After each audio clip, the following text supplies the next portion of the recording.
No uterus, no opinion. Let's just think about the logic, shall we? Premise 1. No uterus, no opinion.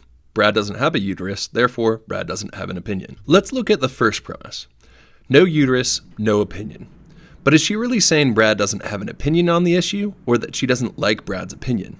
Brad believes abortion is wrong. That's his opinion. So clearly she doesn't mean that he doesn't have an opinion. She more means that he shouldn't have an opinion. And what's her reason?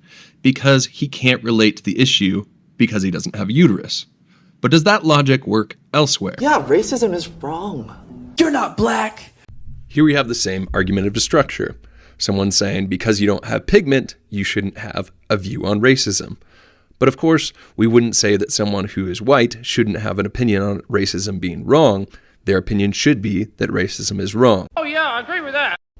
In other words, someone's experience or lack of experience on an issue doesn't determine whether or not that person can speak into an issue.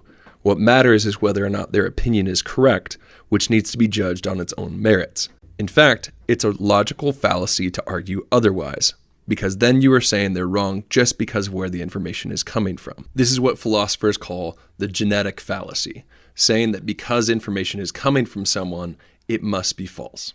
That's a good point. Want to hear more breakdowns of logical fallacies and arguments? Subscribe here.